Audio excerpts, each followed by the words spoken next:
good afternoon, everyone, once again. So a very warm welcome to all of our esteemed participants who have joined us today for this insightful webinar on navigating India's multi-EPR compliances.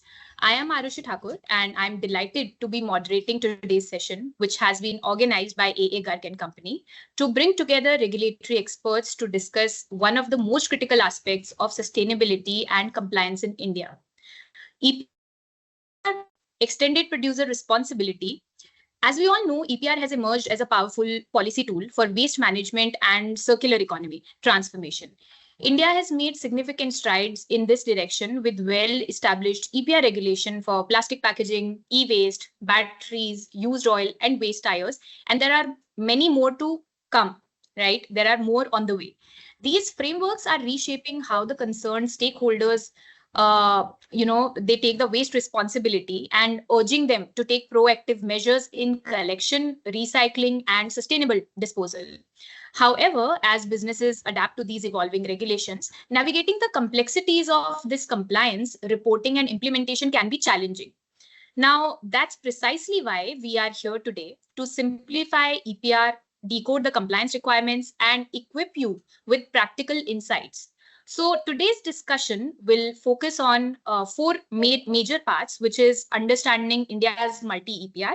Second is EPR compliance timelines. And then one-stop EPR dashboard, which we will showcase a live demonstration, which A2G has prepared. And then towards the end, we will go for a live Q&A session to address all the queries that you might be having, or if you want to understand any particular clauses, or if you have any challenges in understanding these different things. So to help us navigate this crucial topic, we have an incredible panel of experts who bring deep industry knowledge and hands-on experience in EPR compliance and sustainability. So our first speaker today is Mr. Abhishek Garg. He's a chartered accountant and the founder of AA Garg and Company.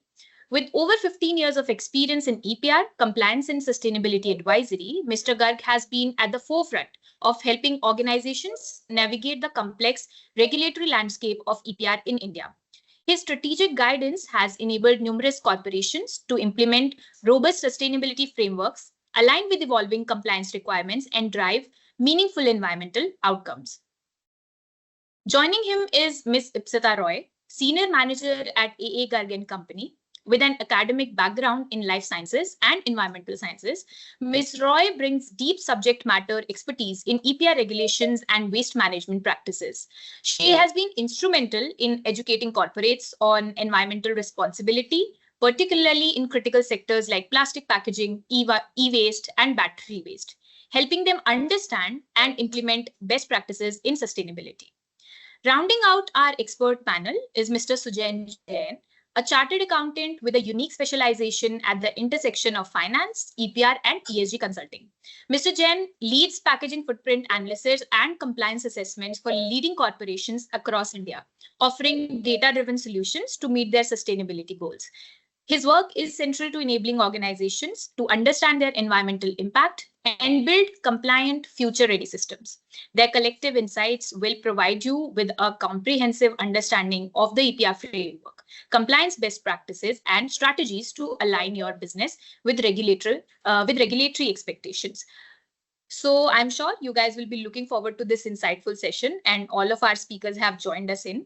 So before we dive into the session, let's go over some webinar rules. We encourage you to stay engaged throughout the session, take notes, and actively participate in the live Q&A or use the chat box to send us your queries. Now, let's just go over a few important guidelines to ensure a smooth session. So the meeting will be recorded. Only the discussions would be recorded without attributing to the speakers. And we request you from spamming or marketing during the session, because that breaks the flow of the session. And then a Q&A session shall be taken in the last. Whatever questions or queries you will be putting on the chat box or the Q&A session will be addressed towards the last. Now, kindly restrict the discussion to the mentioned topic. And please note that all the attendees are going to be on mute. And in case you have any queries, you can use a raise hand feature. There's a raise hand feature with you, which you can use. And I, the moderator, will allow you to unmute yourself. And then you have to do simple two things. You have to introduce yourself. You have to tell us like few things about your company, and then you can directly ask your question. Since there is a time limitation to this session, so we would request everyone to avoid any repetitive questions. Now, you know that you can enter your queries and questions, which will be addressed towards the last. Now, we look forward to an enriching discussion and will leave you with valuable takeaways. That's what we have planned. And now, without any further ado, let's dive into the session. So now I will invite our first speaker, Ms. Ipsita Roy, to kickstart this discussion. Over to you, Ipsita.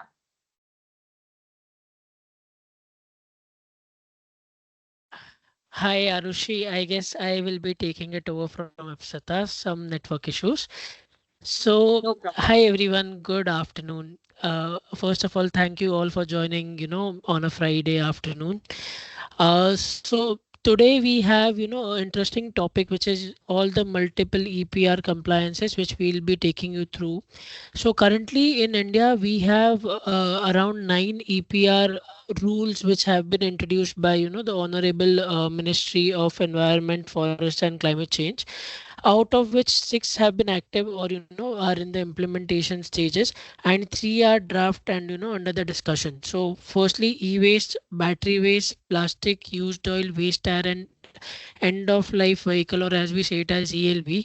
These all rules have been they have gone through the draft stage and have been finalized, and their compliances have in some or the other ways started. We will take you through that in the coming slides. There are 3 EPRs which are in the draft stage, which is the construction and demolition waste, EPR for construction and demolition waste, EPR for scrap of non-ferrous metals, which surprisingly not only includes the packaging but also a lot of other commodities which are there.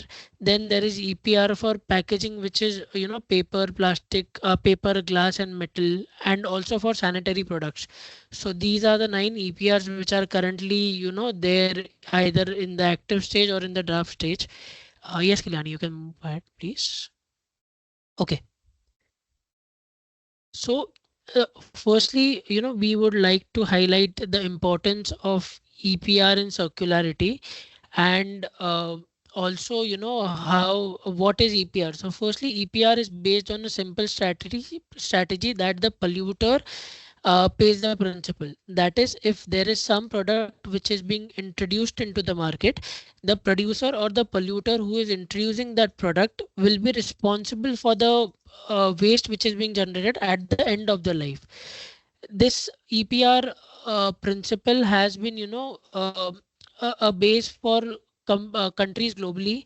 So it was first introduced in Sweden, and from there it has been taken up across Europe, US, and Southeast Asia, India, etc. So currently, as we said, so it is the EPR policy not only helps everyone in the waste management, but it also entails the concept of circular economy, wherein we not only collect the waste and process it. We the EPR strategy, it it promotes using of that material again, so that it is in a circular loop, and the waste generation is minimized. So if you see currently, as I mentioned earlier, there are 6 active EPR, 3 draft EPR. These EPR frameworks globally are designed to improve the sustainable product design. It promotes use of recycled material. It incentivizes efficient use of resources which are already there. So the way it works is from upstream to downstream. It's a whole cycle wherein a commodity or a packaging is manufactured, it is introduced into the market, it is collected, it is segregated and recycled. Then it is the recycled material is again used in the manufacturer, and the loop goes on and on. So what EPR ensures is basically the waste which is being diverted from the landfills and the informal sector to the formal sector. The material loops are closed, which reduces the need of virgin content. Producers actively participate in the environment responsibility. That is that they take care of what they are introducing into the market. because now there is a cost which is attached to what is being introduced. So if you see the global regulations, there are costs based on what you're introducing. So for example, if you introduce a sustainable product, the cost which you have to incur is a little lower. If you are introducing any material which is not environmentally sound, there is a higher cost which the producer has to pay. So yeah, this is the importance of EPR in the circularity. Kalyani, can we move to the next slide, please? Sujan, can you just wait a minute? I just need to reshare. There's some issue with the slide. Just give me a second. Sure.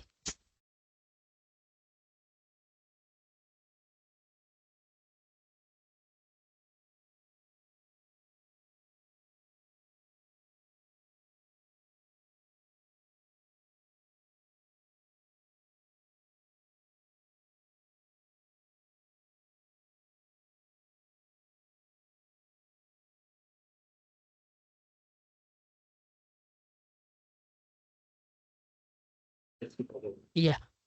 Okay. Okay. You can go through it, Sujan. Yeah. Thank you. Thank you.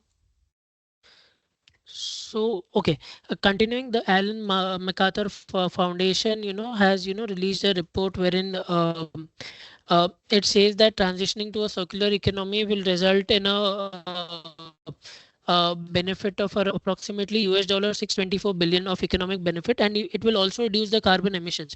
So if you can see, there are not only financial benefits which are there, but it will also help in reducing the uh, carbon emissions overall.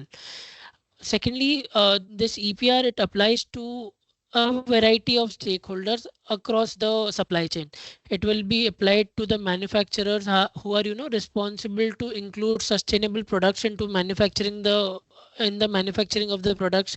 There are producers who convert the products from the manufactured form to the finished packaging form. There are importers across, there are brand owners who are responsible for introducing the products, and there are the last stage in the supply chain, which are the refurbishers, the recyclers, the waste processors who are there. So all of those stakeholders are responsible, and they play an important part in this whole EPR framework. Yes, Arushi, next slide, please. Okay. Evolution of now we are just trying to understand how the EPR regulations have evolved in India. So in 2016, we had plastic waste management rules which were introduced along with the e-waste management rules. Coming to 2022, wherein the plastic waste management rule had the introduction of Schedule 2, which was the extended producer's responsibility. In the same year, we had the e-waste management rules 2022, which superseded the 2016 rules. There was battery waste and there was tire waste which was introduced. Coming to 2023, there was EPR on used oil under hazardous waste management rules. Then there was a draft in 2024. There was a draft construction and demolition waste. There was a draft for non-ferrous metals. There was a draft for environmental packaging. Coming to 2025, we had the construction and demolition rules which were expected. There was the EVLV, the rule for end of life vehicles, which was expected to, which got finalized and got released in the final draft. And in 2026, we are expecting the implementation of packaging made of paper, glass, and metal, and also for the sanitary products. Yes, Arushi, next slide, please. Okay, so now that we have understood that there are so many EPRs which are already active or in the implementation or in the draft stage, we will now just deep dive into these EPRs and who all are obligated, what is the obligation, how much is the target, and what is the compliance requirement right now. So if you see, as we mentioned before, the plastic waste rules were introduced in 2016, e-waste 2022, and so on. The obligated entity across the all the rules remain somewhat different. In plastic waste, we have the PIBO, the PWPs, and the SIMPs, which have been introduced. PIBOs are basically the producers and the importers and the brand owners of plastic packaging. PWPs are someone who process the plastic waste, and there is SIMP who eventually complete the whole chain. That is the manufacturer of the plastic raw material, the sellers, and all of those things. Now, when we come to e-waste, battery waste, used oil, tire waste, and also for end of life vehicles. There the whole EPR framework has been defined in a different way, wherein they have introduced an obligated entity, which is a producer who is responsible to take up the whole liability. So for example, let's say I am an electronics company and I am introducing a mobile phone into the market. My supply chain might or might not need to register, but I have to register since I have to take the liability. So in all of the battery waste, e-waste and the other EPRs other than plastic, there are producers who are basically the obligated entities, they which will include obviously all the importers. So let's say if I am only importing a mobile phone from outside and selling it in India, then also I'll be obligated as a producer category. Specifically in e-waste there is a specific category for manufacturer. Then in all the EPRs there are refurbishers, retreaders, and obviously the recyclers who play a very important role in this whole ecosystem. Then the obligation. So in plastic, the obligation is on 5 categories of plastic, category 1, 2, 3, 4, 5. For e-waste, there are 134 triple E codes across 7 categories. For batteries, there are 4 type of batteries. That is the portable battery, the electric vehicle battery, the automobile battery, and the industrial battery. For used oil, there is luckily we don't have a category there. It's directly the used oil which is being obligated. For tires also there is a category for tires, that the tires is the only category. Then there is ELV, wherein they have also included both private and commercial vehicles, but the obligation is only restricted to the steel weight of the vehicle and not the whole vehicle weight. Then coming to the EPR target. So the EPR target, depends on how the mature the market is and how long it has been since the rules have been introduced. Sorry. So plastic waste, the target for the PIBOs or the obligated entities is 100% of the obligation of what they're introducing. For e-waste, it is 70%. Battery waste, it started from 50%. Currently, it is at 70%. Used oil, 10% of the base oil or the duplication oil which is being introduced. Tire waste, it has gone up to 100% in 25-26. ELV, it is starting from 25-26 and it will be 10% and it will eventually increase to 30% from FY35 onwards. Now coming to obligation in all of the categories, what they have done is they have bought this whole EPR framework online. So registration is mandatory for all the types of waste or the EPR regimes. So for plastic, battery, e-waste, and all of those things, there is a portal which is already active. For used oil, I guess the portal is right now under maintenance. But ELV, for ELV, the portal is still under development, and once it will be available, we'll support you in informing the same. In terms of post registration compliance, there is in all the EPRs, there are EPR targets and there are annual filing which needs to be taken care of. Specifically for e-waste, there are certain obligations wherein reporting requirements are there for any awareness sessions which they have conducted. Same goes for the used oil. For end of life vehicle, there are various compliances like the fulfillment of their EPR target, awareness and scheme for deployment of collection, declare their obligation, designate some sort of collection centers wherein these end of life vehicles can be disposed, and again filing of the annual returns. Kalyani, Arushi, next slide please. Yeah.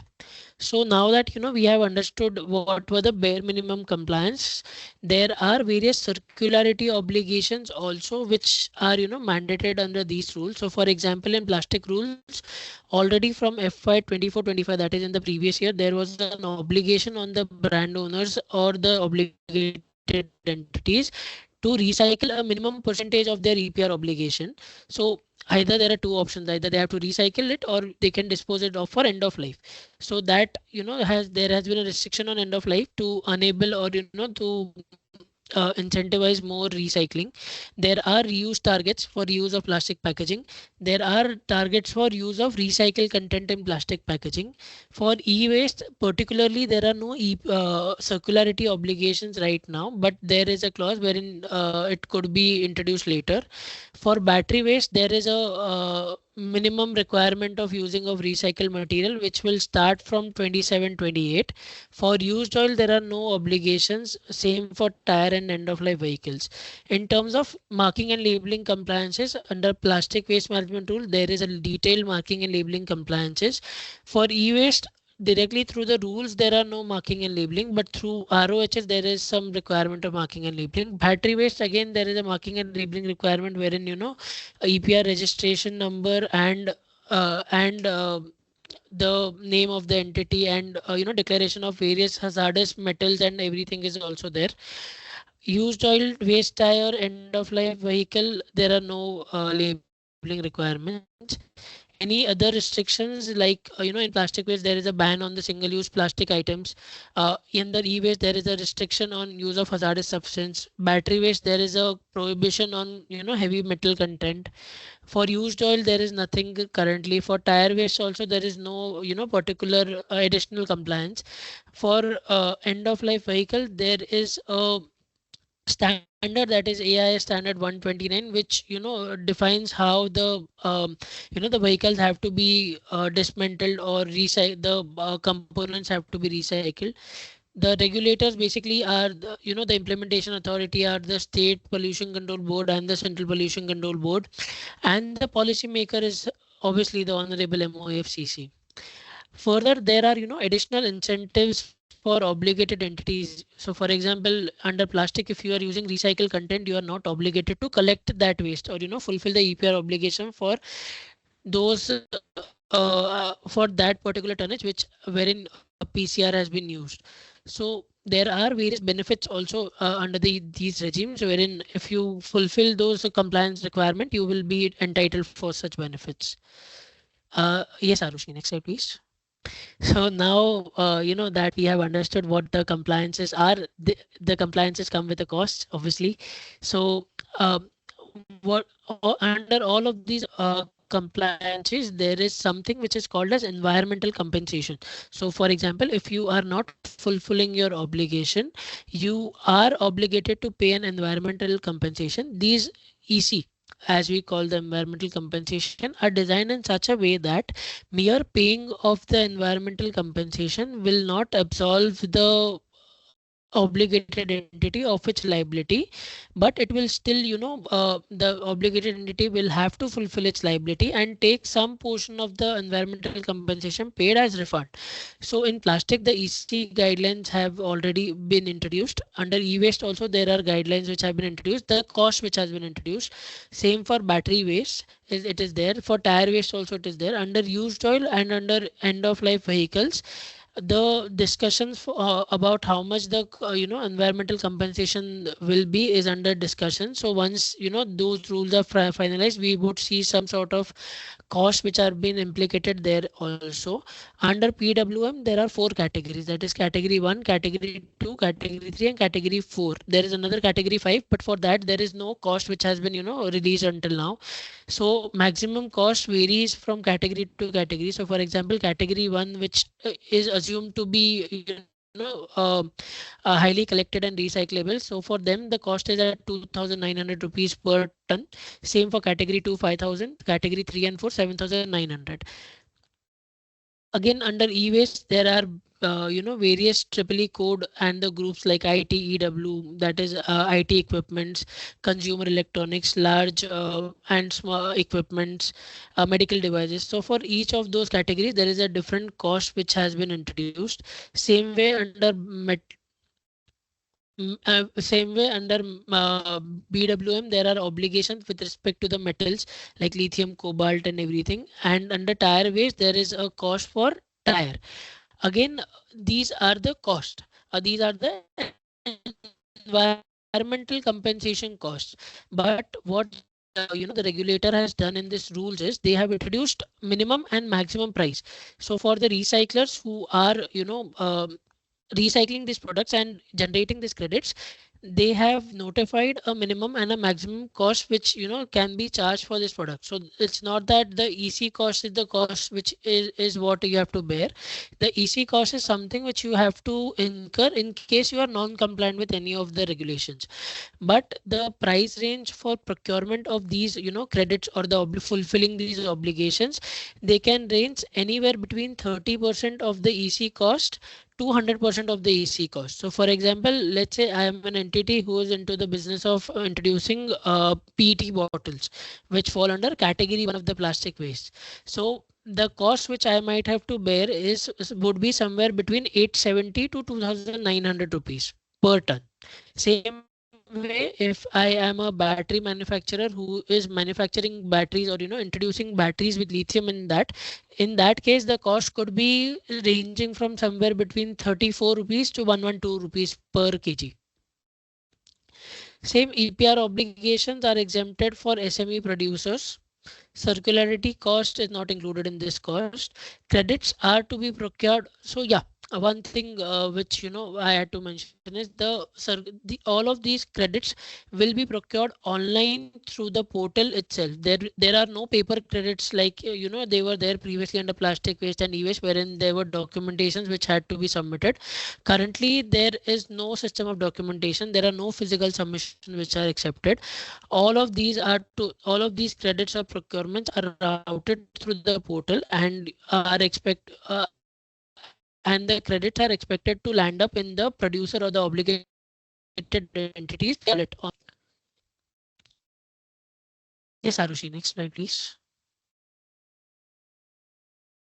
Okay, so some of the key updates, these rules are quite new. So if you see plastic waste, it started in 2016, e-waste 2022, battery rules 2022.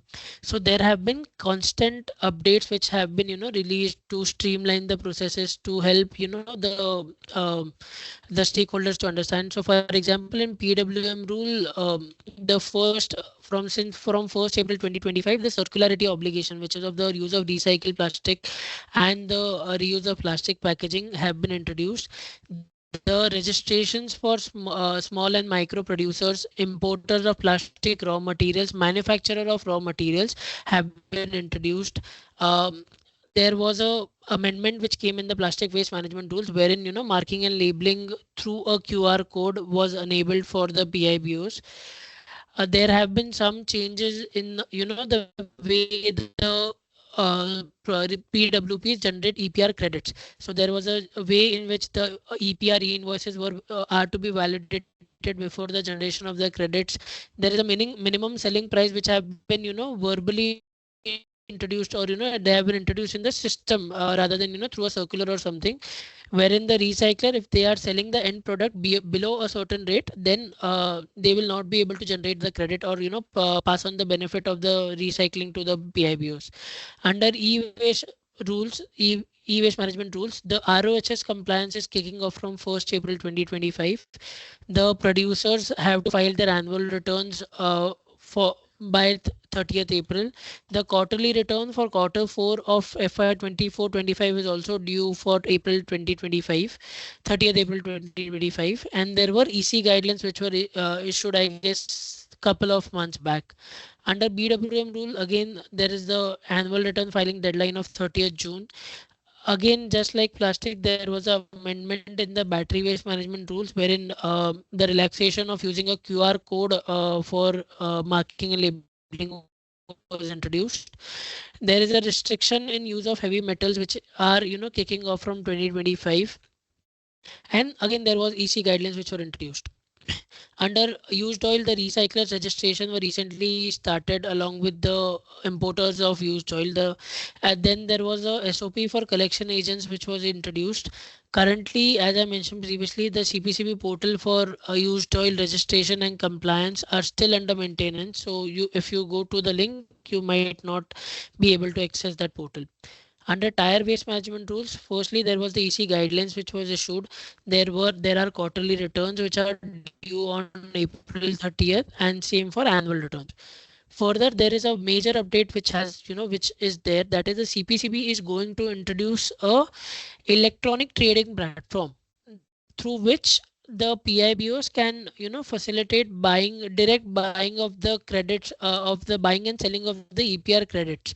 So this would be a just like a stock exchange, wherein which would be authorized by CPCB, wherein the brands, the recyclers, and the organizations can buy or sell EPR credits to fulfill their targets. So you don't have to reach out to individual recyclers. You can directly go on the portal, punch in your order, put the money in the escrow account, and you can fulfill the compliances. So it would be a platform based EPR credit training. It would be secure and it would be regulated, since it is authorized by the Central Pollution Control Board.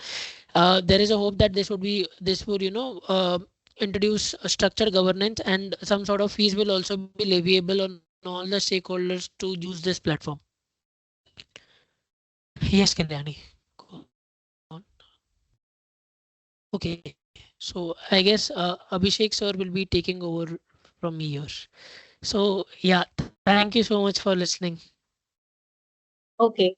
Thank you so much, Sujan, for sharing all this information with us, like starting from importance of EPR in circularity, then covering the evolution of EPR, like in India since 2016. As we all know that a lot of EPR regulation have started from 2016, and since 2022, we are seeing a lot of platforms coming up for different waste streams, and it becomes very difficult for everybody to understand all the nitty gritties of all these platforms, all these regulations, because let's agree, the legal language is complex for people to understand. So you've covered everything very nicely.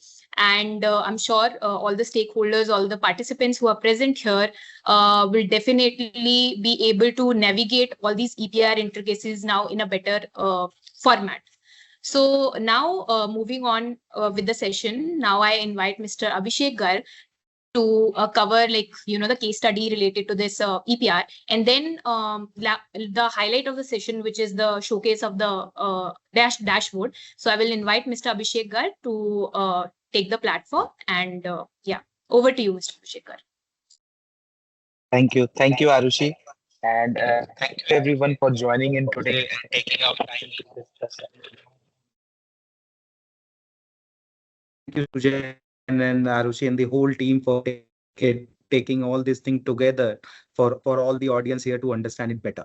But let me just give you a little practical point of view and also how we as A2G are planning to solve this and help you solve this problem and navigate through this tough times of multiple EPRs, so complex and everything. So to start that, explain how we are helping that, let me take you through one of the case studies as to what is an example and what is the problem people are facing. So let's take a case study for a triple an electrical company who has been manufacturing ITGW equipments and electronic items, consumer electronic item, large scale electronic equipment.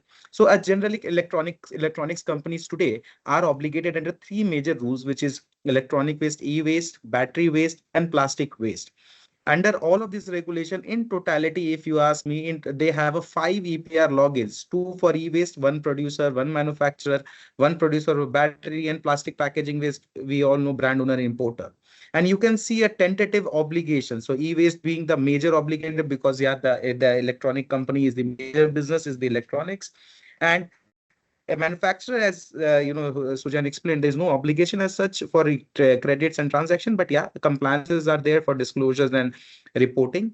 And for battery, there is a small amount number of 100 metric ton, and then plastics averaging around 7,000.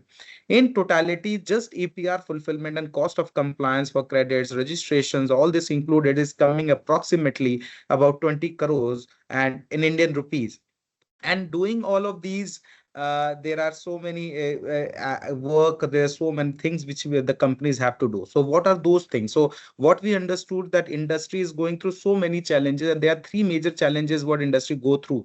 One is operational and data related. So in all the EPR, they are asking the portal demands a lot of data in terms of your purchases, in terms of your sales, in terms of the different data, and they require in some places they require invoices, in some places it requires CS certificate, in some places it require any other declarations.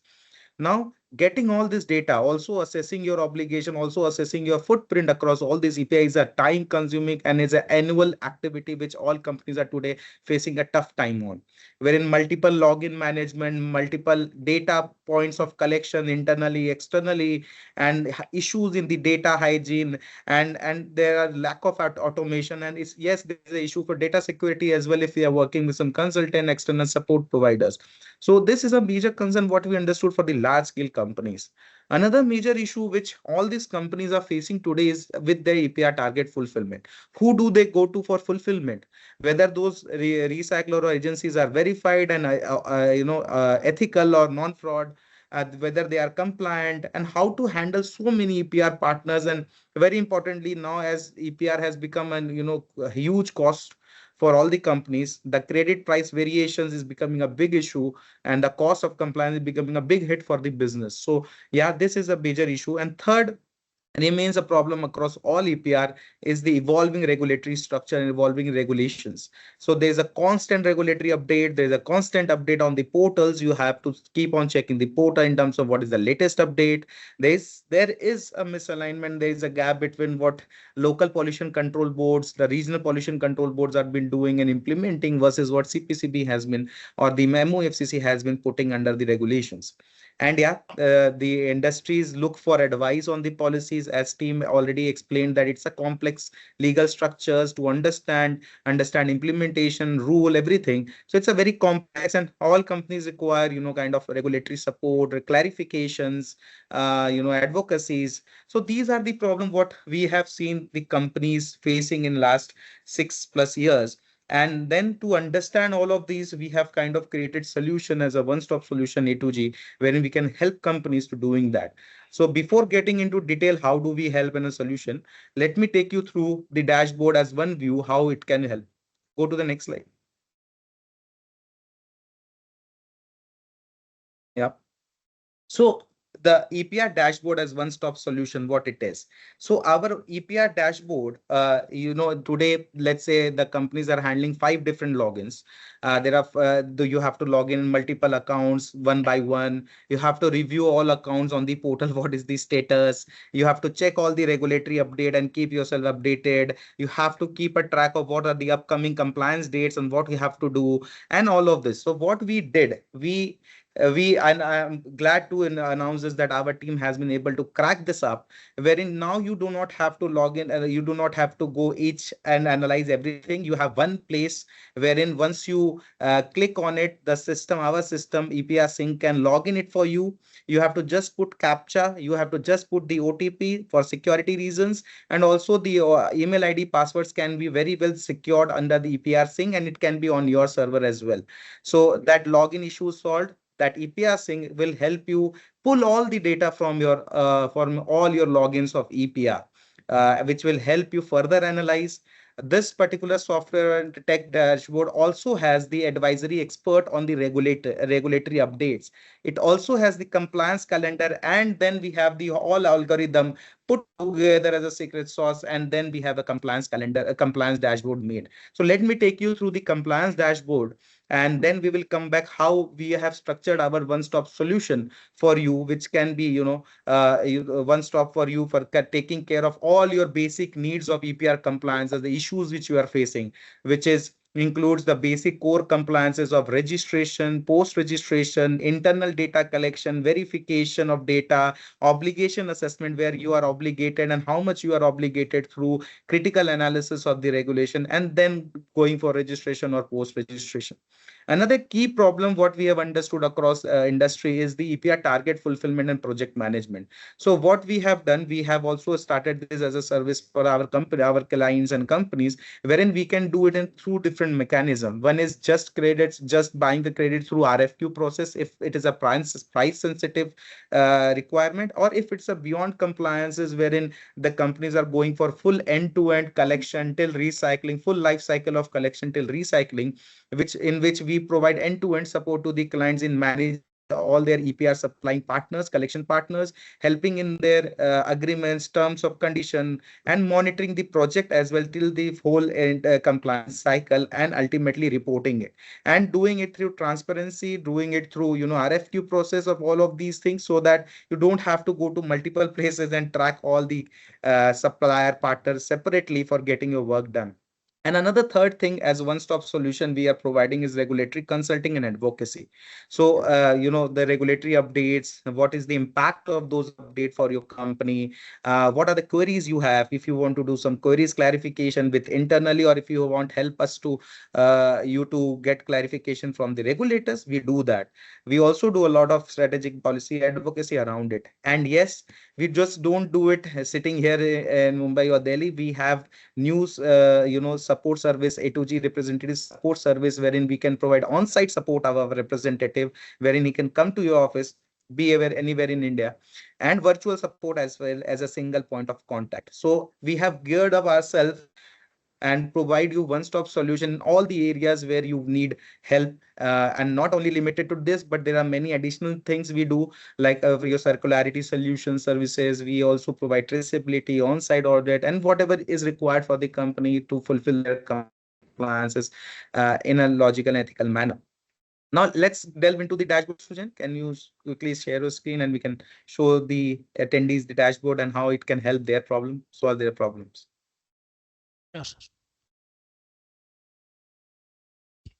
Hope my screen is visible. Yeah, perfect. So, so this is one-stop all EPR dashboard, which you can see here in this page, wherein executive director or any head top management of the company can review the current fulfillment progress of their EPR. And believe me, this data is live. This data is what is there on your CPCB portal. So you have to just, and we can go in detail and separate demo wherein you can test this, you can look in detail, but this is just a review and teaser which I'm taking you through. Over here, you can see that for what is the status of your plastic EPR fulfillment, it is 21.4%. For your e-waste, you can see 22%. For fulfillment for battery, it is somewhere more than 100%. And for tire, it is 82%. One view along with your target category wise. And below that, and there are multiple other compliances are also coming, which will fit into this as well, which is for used oil ELV. It also has the recent updates of amendments for circulars, any key amendment, and it has a link to the document. You can click and directly go to the document, and you can also see the A to G comments. And we are also, updating this as we go ahead to include some of our webinar videos or some direct, so some call to action which can help companies. And also the compliance timeline. So for example, you can see 31st March 2020 through the last day to file annual return, the 1st April, the 30th April, and all the compliance timelines, which, on the before slides, which Sujan has explained. Go to the next and show some more, Sujan, some of the, yeah. Not only you can view, you can also pull out the data. So let's show the reports, Sujan, yeah. You can also pull out the data in the manner you require.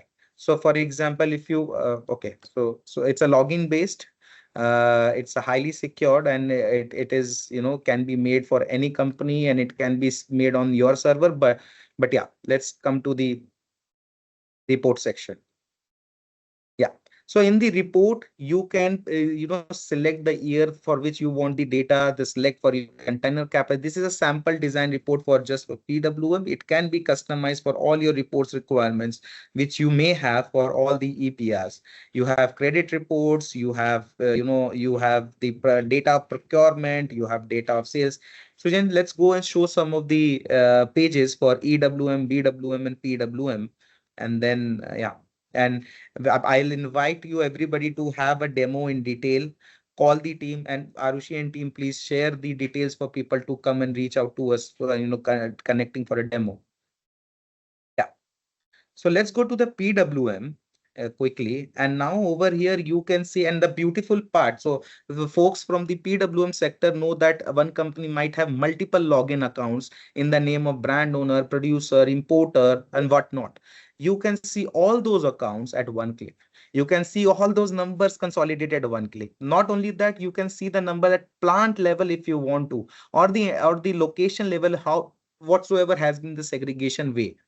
So you can see the status of your purchase versus sales, which is a critical thing under the EPR compliances. You can see your minimum recycling and EOL targets against in what is the credits available. You can also see the recycle content summary, because that is also a very critical validation to fulfill. And then recent update and compliance timeline, you can slice, dice, and we can definitely customize this to include multiple views which you want. Then you have updates, which is scroller up, and all these updates are also synced with the CPCB portal updates as well. So if there is a CPCB portal update, it will show you here as well. So you don't need to go to multiple logins. You don't need to do to check everywhere as a day. You have to come here. You have to refresh it once to get all the data at one place. Show some other APIs, Sujan. Yeah. So we have the EPRs for EWM, wherein you can see the overall compliance summary across your obligation and the credits what you have. And again, as I said, this is directly synced with the portal, and you don't have, and we can, as I said, we can customize it the way you want to do it. Show the BWM, Sujan, and any other page if you want to. And these are just teasers for the large audience. And I'm very glad to launch this. But yeah, I'm looking forward for any update or any free demo or any more clarification which you might require. But this gets you everything at one place, and this is just a teaser. I'm telling it. There are around many pages what we have designed as per the requirement, and this particular EPR dashboard we will be enhancing more and more to include the entire life cycle of the EPR, which starts from your obligation assessment till the fulfillment and the reporting. So the idea is that all EPR entire life cycle with tech and with our service, we present to the all the companies to solve their problems and navigate in the EPR journey. And as the EPR is getting more and more and more, so simplifying it is one of the agenda with which we have planned and designed this. So thank you, the team. Thank you, everyone. If you have anything else. Yeah. So looking forward for all of you. You can put your requirement if anybody is interested on the chat box, or you can reach out to the team, and our team will be happy to take you through, take your requirements. Yeah. So, and yeah, this is all EPR what we just spoke about, and we have many things on the in the store for you as well. So going ahead, we will be coming to you to launch CIRQ-EX, a one-stop platform for recycler, brand owners, and the investors and the finance people. So this CIRQ-EX will become a one-stop solution for everybody, wherein there are 3 modules we are launching soon, which is CCRN, wherein you will be able to see the verified and listed recyclers, and the listing will happen in 3 different scales, which is basics, advanced, and elite recyclers. And brand owners will also be getting onboarded on this, and they can do networking, connect with them, review the reports before onboarding and whatnot. In the resource X, the brand owners and the recycler can connect for the circular materials, which is recycled materials or recycled products or any innovative products, plus the credits if you want to raise an RFQ from the listed and verified recyclers.